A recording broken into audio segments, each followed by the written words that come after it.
काल संध्याकाळी येते आणि त्यावेळेला फायरची प्रत आणि त्याचसोबत समोर माहिती आल्यावर एकच जाणवलं की गेल्या काही दिवसामध्ये महाराष्ट्रामध्ये अजूनही इतर काही ठिकाणी अशा प्रकारे स्फोटाच्या घटना कामगार दबवणे अशा प्रकारांनी घडलेलं आहे.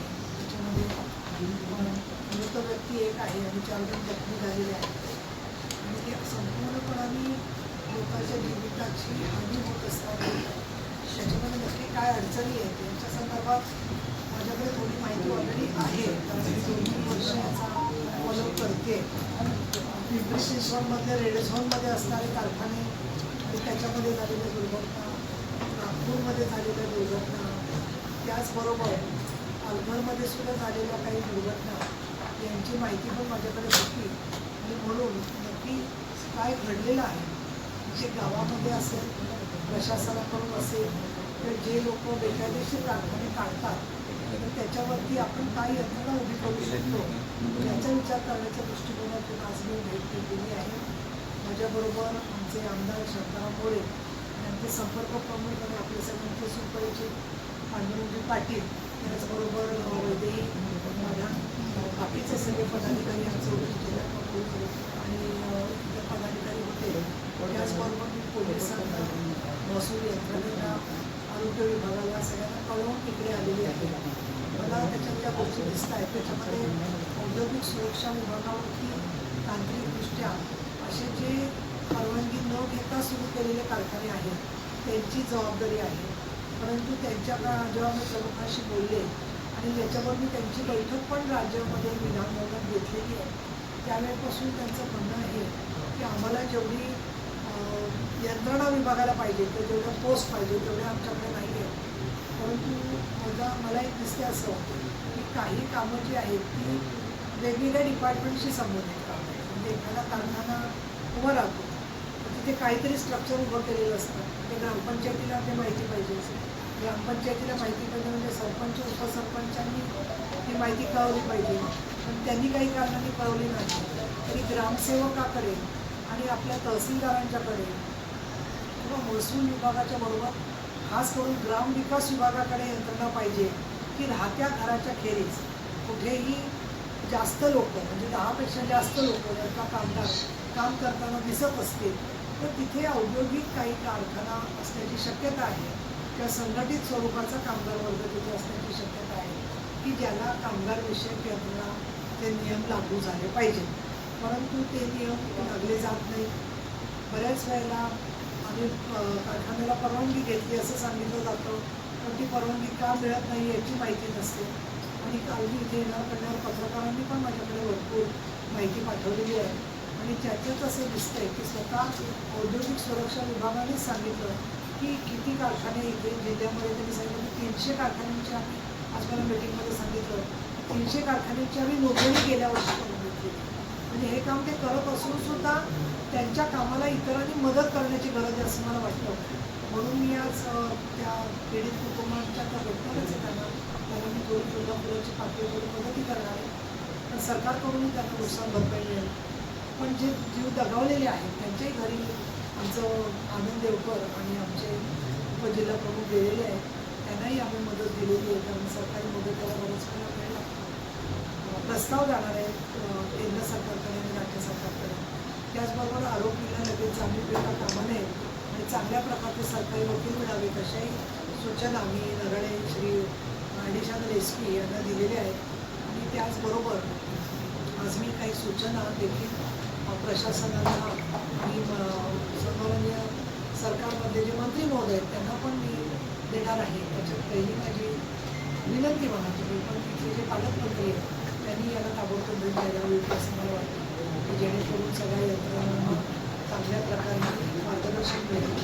दुसरं महत्त्वाचं म्हणजे पोलीस विभाग आहे, औद्योगिक सुरक्षा विभाग जो काम करतो त्यांच्याबरोबर जिथे घातक रसायनं निर्मिती होत असण्याची शक्यता आहे अशा ठिकाणी आपण काही घडत असेल तर पोलीस पाटलांनी ती माहिती देणं परंतु त्यांच्या मॅन्युअल्समध्ये अनिवार्य आहे. आणि त्याची अंमलबजावणी होत नसेल तर त्याचं एखादं परिपत्रक त्यांनी काढावं की जेणेकरून आज आता बरोबर या कामामध्ये असं सांगितलं की पोलीस पाटलाचं पद रिक्त आहे मी आत्तापर्यंत 10 ठिकाणी गेलेले, वेगवेगळ्या ठिकाणी अशा दुर्घटनांच्या इथे बरोबर ज्या गावात पोलीस पाटलाचं पद रिक्त असतं तिथे ती घटना घडते.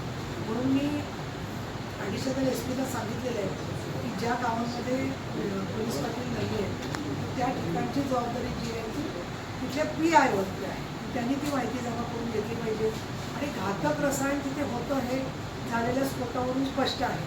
तर मी इथल्या PIना असे निर्देश दिलेले आहेत की 15 दिवसामध्ये तुम्ही तुमच्या तालुक्यामध्ये पोलीस पाटील असो किंवा नसो, तालुका म्हणजे ज्युरिडिक्शनमध्ये त्याची नीट यादी करून ती कारवाईसाठी औद्योगिक सुरक्षा विभागाकडे की जिथे परवानग्यांच्या संदर्भामध्ये म्हणजे बांधण्याची परवानगी असेल, विजेची परवानगी असेल, त्या संबंधित विभागांना तुम्ही पाठवा. त्याखेरीज औद्योगिक सुरक्षा विभागाला मी निर्देश दिलेले आहेत की तुम्ही ज्यांना मान्यता दिली आहे त्यांची सर्टिफिकेट जशी लिफ्टवरती लावलेली असतात प्रत्येक ठिकाणी तशी तुमच्या वेबसाईटवर असली पाहिजे की कुठल्याही नागरिकाला कळलं पाहिजे की हा कारखाना बेकायदेशीर आहे का कायदेशीर आहे. म्हणून तुमच्या वेबसाईटवरती तुम्ही ती माहिती ठेवा.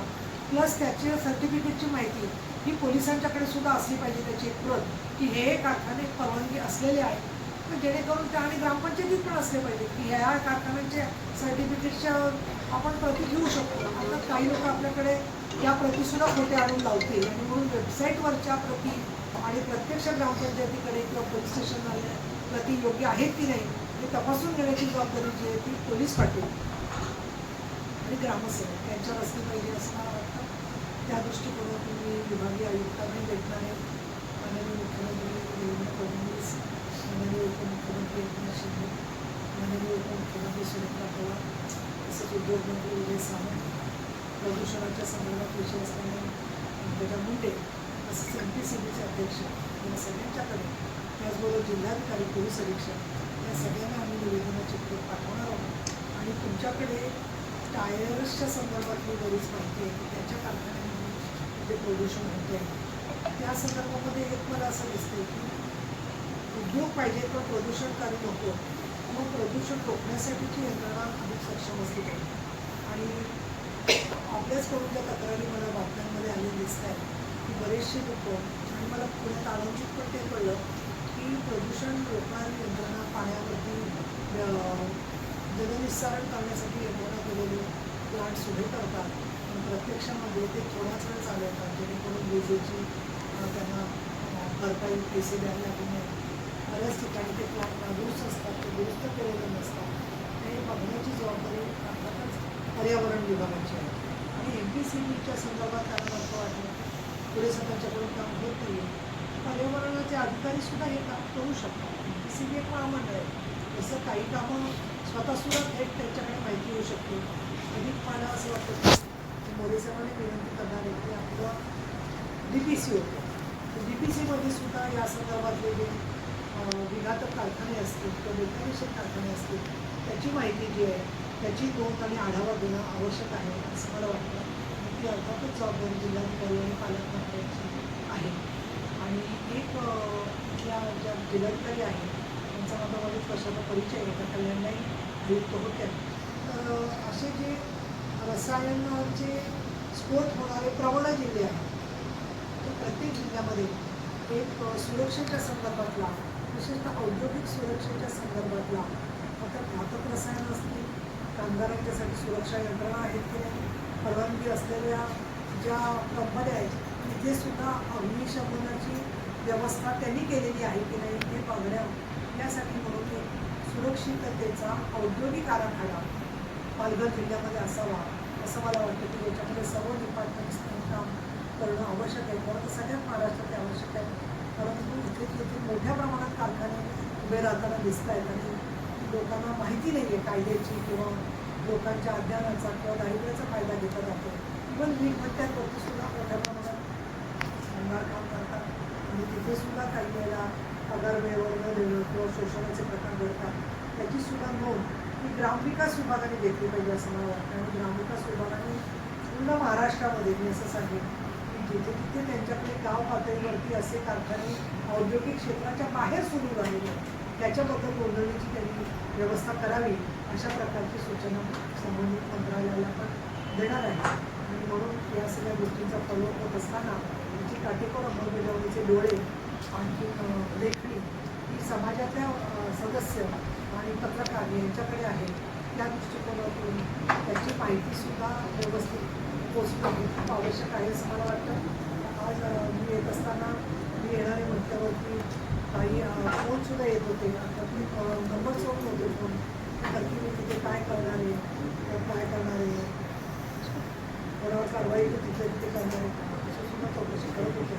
असे कुठेतरी आणि मुक्त आहे असं वाटतं की एवढे घाबरून का गेले ते येणारे म्हटल्यावर मला काही कळलं नाही आहे त्याच्यामध्ये. सुप्रशासन असावं अशी माझी भूमिका आहे. या सगळ्याचा आवाज मी एकनाथ शिंदे साहेबांना त्याच्यानंतर त्यांनी सुद्धा याच्यामध्ये लक्ष घालतीलच, त्यांचं लक्ष आहे. पण तरीसुद्धा पालघरमध्ये मोठ्या प्रमाणामध्ये गाव पातळीवरती शासन पोचणं आवश्यक आहे असं माझं मत झालं.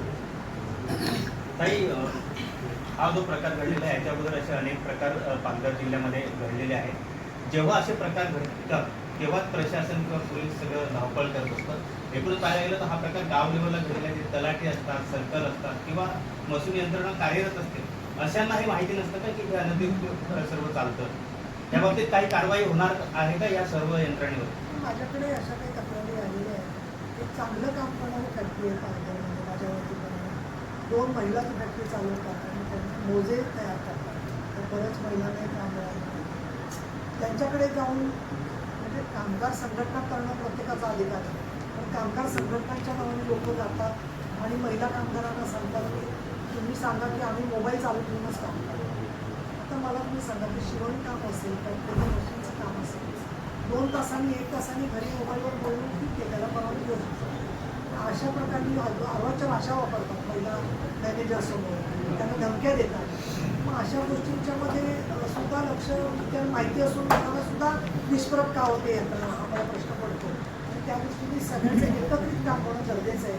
आणि म्हणून याचा समन्वय पालकमंत्री स्तरावर, विभागीय आयुक्त स्तरावर आणि जिल्हाधिकारी स्तरावर जर का झाला तर त्याच्यामध्ये आपल्याला परिणामकारक दिसू शकतो. काही स्पेसिफिक या घटनेमध्ये तुम्हाला काय निदर्शनास आलं जे प्रशासनाच्या वेगवेगळ्या विभागाचं म्हणजे समन्वय असणं अपेक्षित होतं ते इथं दिसलं नाही आणि त्यामुळं अशा घटना यापुढे अगोदरही घडलेल्या आहेत, आत्ताही घडत आहेत.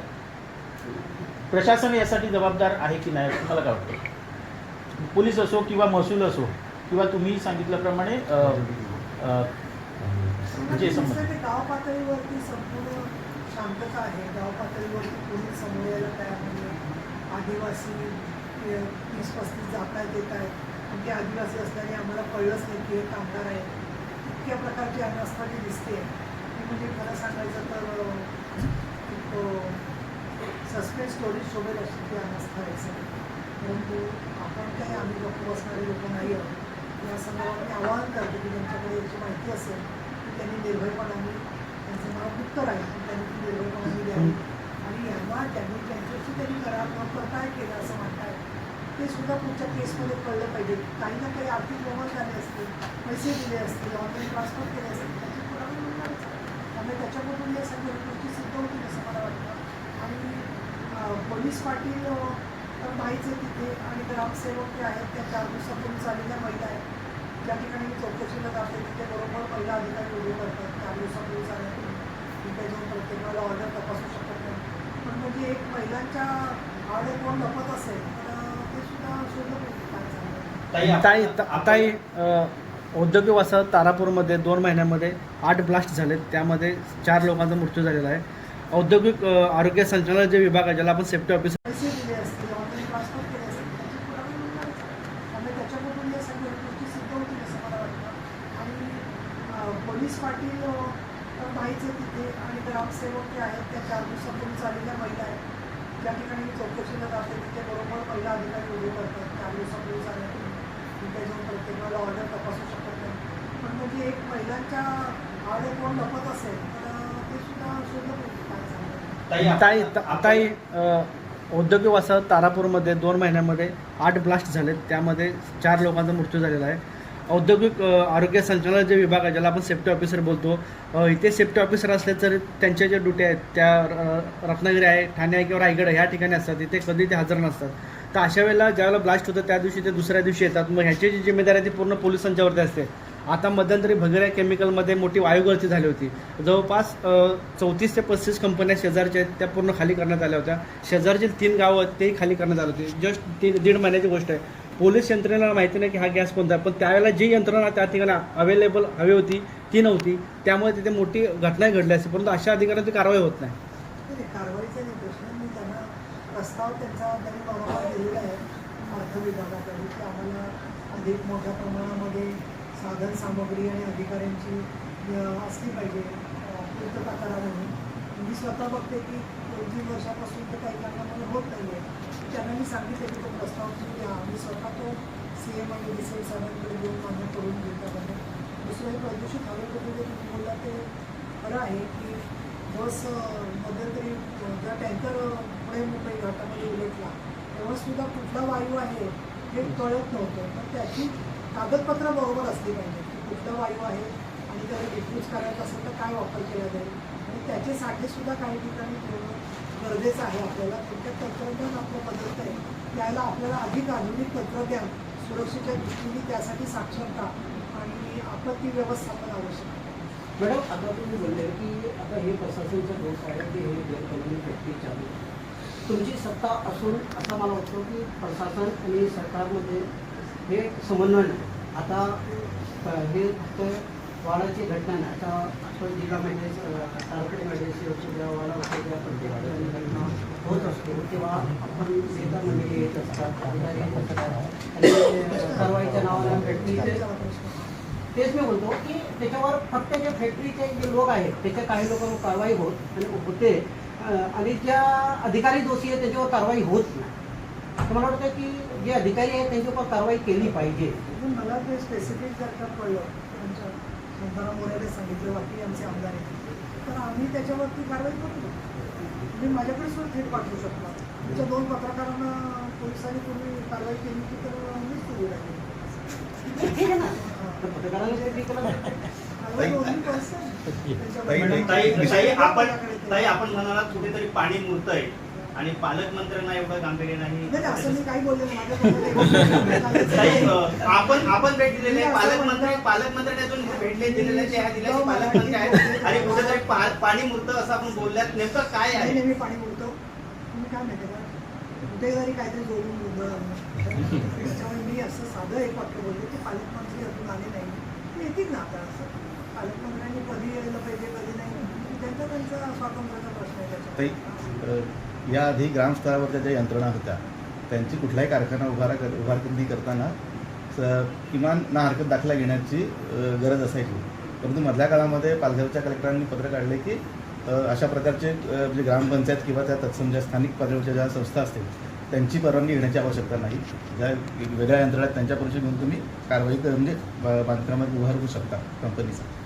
मग अशा वेळेस आता ही घटना घडल्यानंतर आपण स्थानिक पातळीवरच्या लोकांना त्याच्यात जबाबदार धरण्याचा किंवा त्यांच्याकडं माहिती घेण्याचा प्रयत्न करतोय. तर हे कितपत योग्य आहे? म्हणजे असे जे अधिकार आहेत किमान ग्रामचं त्याला ते कळायला हवं की कुठला कारखाना आमच्या गावात येतो आणि त्याचं नेमकं प्रदूषण काय आहे आणि काय. तर ते कुठल्याही प्रकारचं काही कळत नाही. 6 महिन्यापूर्वी मॅडम जिल्हाधिकारी मॅडमने परिपत्रक काढलंय कुठल्याही कारखान्याला ग्रामपंचायत ना दाखल्याची आता यापुढे गरज नसणार आहे. त्याच्यामुळे कोणी कारखानदार येतो आणि आता उद्योग उभा करतो ग्रामपंचायत काढू शकतो. कलेक्टरांचं बरोबर आहे कारण ग्रामपंचायतीच्या सरपंचांना त्याची तांत्रिक माहिती उद्योगाची किती असेल त्याला मर्यादा आहे. त्यांचे अनेक सुशिक्षित पण आहेत पण तरी पण त्या दृष्टिकोनातून तपासून घ्यायचं असेल तर मी तर असं म्हणेन की समजा 1 महिन्याभरामध्ये ग्रामपंचायतीने किंवा 15 दिवसात परवानगी नाही दिली तर वरिष्ठ स्तरावरती तुम्ही उपजिल्हाधिकाऱ्यांना द्या ना अधिकार. आधी गोष्ट की त्यांनी तपासून घ्यावं. म्हणजे फक्त ग्रामपंचायतींना द्यायचं अधिकार ते पण पुरेसं नाही आहे. कुठेतरी वरती दाद मागण्यासाठी त्यांनी यंत्रणा केली तर त्याचा उपयोग होईल. म्हणजे ते बघतील काय आहे काय नाही जागा त्याचे SOP ठरवले पाहिजेत असं मला वाटतं परवानगी देत असताना. आता मग महिला काम करतात स्वच्छतागृह नाही तिकडे म्हणजे कामाच्या ठिकाणचे काही नियम आहेत ना ते नियम पण पाळले गेले पाहिजे. ती ग्रामपंचायतीला अथॉरिटीच नाही आहे करण्याची आणि ग्रामपंचायत सगळं करू शकत नाही हे तसं खरं आहे. असं त्याबरोबर काही वेळेला अडवणूक पण क्वचित काही गावांमध्ये होते. या दृष्टिकोनातून मला असं वाटतं जिल्हा प्रशासनानेच एखादा पक्ष उभा केला तर ते उपयोगी राहील. तरी एका ठिकाणी 32 कामगार काम करत आहेत आणि त्या गावाला माहीत नाही किंवा इतर यंत्रणेला माहीत नाही अशी माहिती समोर आली. नेमकी आपण आज तिथे त्या घटनास्थळाला भेट दिलेली आपण चर्चा केली अधिकाऱ्यांबरोबर काय नेमकं समोर आलं? तर बसून तेच बोलले, एवढे मी निर्देश दिले, सगळं समजावून सांगितलं त्याच्यामध्ये जे आहे ते.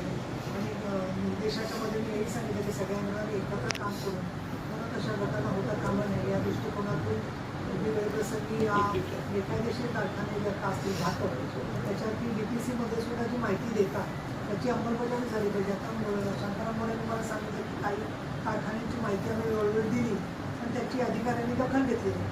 विधिमंडळामध्ये तो विषय येऊ शकतो. असं जर का होत असेल तर मग त्याच्यावरती तुम्ही म्हणाला की तुम्ही सत्तेत असताना सुद्धा असं होतं. तर मुळामध्ये असं आहे की अधिकारी जे येतात ते अधिकारी कुठल्या पक्षाचे नसतात. अधिकारी जे आहेत ते त्याच्या पद्धतीने काम करत असतात. त्याच्यामध्ये अधिकाऱ्यांचे जे मार्गदर्शक आहेत ते भरपूर झालेत महाराष्ट्रात. त्याच्यामुळे ते इकडून तिकडे काहीतरी मार्गदर्शन होत असेल त्यांना चुकीचं. जे लोक चुकीचं काम करत असतील त्या अधिकाऱ्यांवरती कारवाई करू शकतो आपण. आणि त्याच्यासाठी फक्त एकच आहे की पुरावा असला पाहिजे. हा मला आवडला नाही, त्याला दर महिन्यात बंदी करायला हवा, हे कोण ऐकून घेणार नाही. एवढंच मला वाटतं. ताई, त्यालाच जोडून एक प्रश्न असा आहे की आता हा जो प्रकार जो सुरू होता अनधिकृतपणे फटाके म्हणजे आता दारूगोळा बनवला जात होता, त्याची विक्री कुठे केली जात होती, साठवणूक कशा पद्धतीने होत होती किंवा त्याचा सप्लाय कसा होत होता, कच्चा माल कुठे आणला जाता, मग याच्या मागे एक मोठं रॅकेट असू शकतं. जसं की आता आणि यामध्ये दुसरा प्रश्न असा आहे की ही जबाबदारी निश्चित कोणाची. बऱ्याचदा पोलीस विभागाकडनं असं सांगितलं जातं की अनधिकृत जे कारखाने चालू होतात त्याला आमच्याकडनं परवानगी नसते किंवा म्हणजे कारखाने होत नसते. तर तर त्याच्यामध्ये नक्की जबाबदारी कोणाची, पोलिसांची आहे की अनधिकृत व्यवसाय कारवाई करणं की स्थानिक प्रशासन. कारण स्थानिक प्रशासन आणि पोलिसांमध्ये दोघांमध्ये समन्वय नसल्या कारणामुळं जबाबदारीची म्हणजे तुतुमयमय हा प्रकार होत असतो याच्यामध्ये किंवा ढकलली जाते. पोलिसांची आहे की अशा पद्धतीने कुठेही त्याचे कारखाने होत असतील तर त्याच्या संदर्भात त्यांनी निगराणी केली पाहिजे. आणि बाकीचे जे कारखाने आहेत त्याच्यात रसायनाचा संबंध आहे ते सगळे औद्योगिक सुरक्षा विभागाच्याकडे येत आहे आणि त्याच्यामुळे त्याच्या जबाबदाऱ्या निश्चित केलेल्या आहेत. फक्त यंत्रणा तेवढी तळागाळापर्यंत पोहोचेल अशी नसल्यामुळे त्या गोष्टी घडतात असं मला वाटतं. आणि म्हणून सारांशाने बोलायचं झालं तर सर्जक दृष्टिकोन आणि व्यवस्थित वस्तुनिष्ठ तांत्रिक माहिती आणि जिथे पोलीस पाटील किंवा ग्रामसेवक आहेत त्यांना याच्यामधून माहिती पोचवली जाते.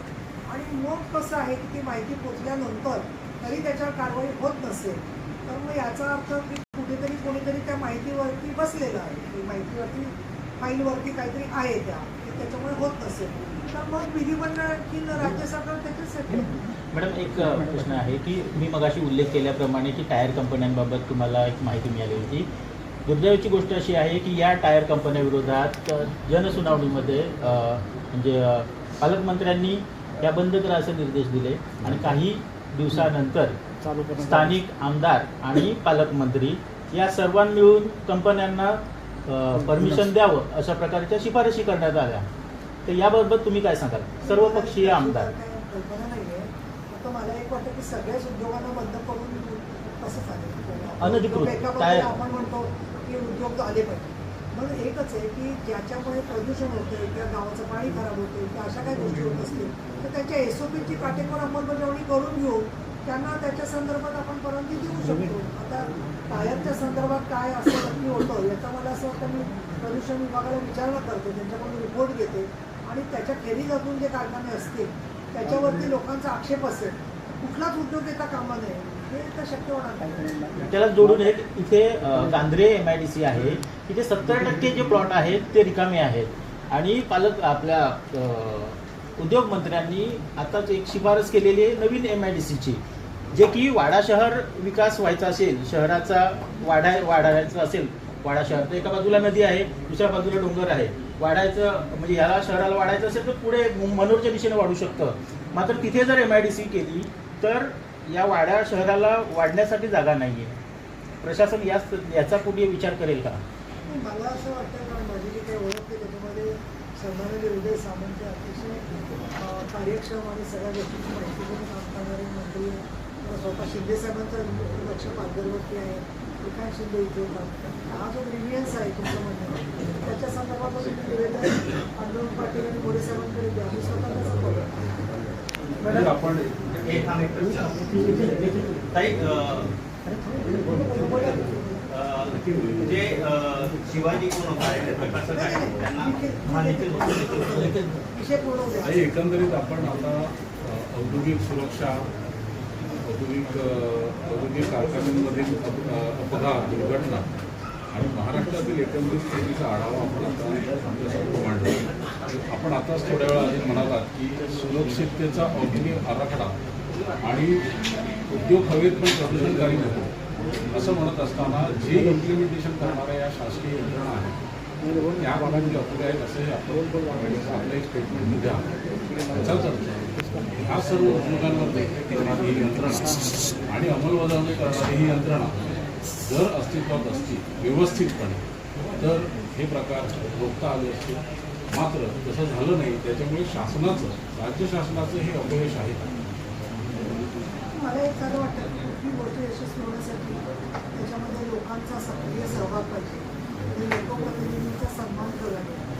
या दोन्ही गोष्टी जर का झाल्या त्याची अंमलबजावणी चांगल्या प्रकारे होऊ शकते आणि त्या दृष्टिकोनातून आता आमच्याकडे पुण्यात लोकसभेला आज अभिजित जोडपडे म्हणून होते. त्यांनी 10 वर्षापूर्वी पर्यावरणावर काम सुरू केलं आणि आज त्यांना आता म्हणजे ते नैसर्गिक स्रोत बंद झालेले असतात त्या संदर्भातल्या कमिटीवर त्यांना घेतलेलं आहे. माझं म्हणणं असं की तुमच्यापैकी ज्यांना स्वतः एक एक विषयाचा फॉलोअप आणि अभ्यास आहे त्या संदर्भामध्ये तुम्ही शांताराम मोरे यांना ती माहिती देत जा आणि त्याचा पाठपुरावा तुमचं म्हणणं काय.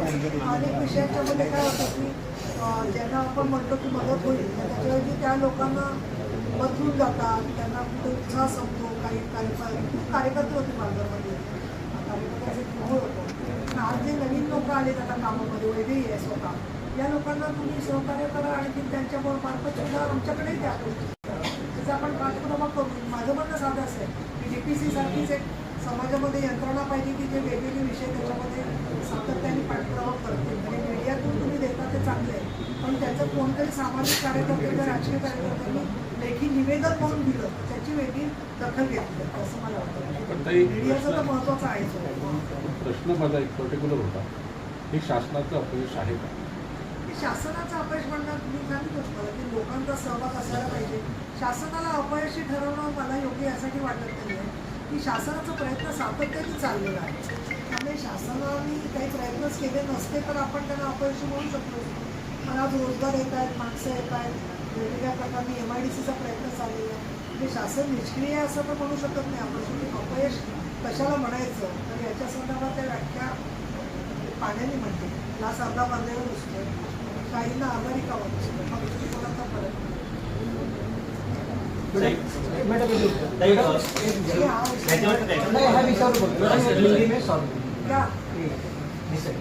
हिंदी में सॉल्व एक फक्त मराठी आहे मला. प्रताप सरनाईकांनी काय नेम केलं नाही नियम केला तर पण चॅनल आहे ना मॅडम देशामध्ये बरोबर नियमात वाड्यामध्ये 100 बेड्स हॉस्पिटल मंजूर केलेलं आहे. शिवाजी कोण होता या पुस्तकात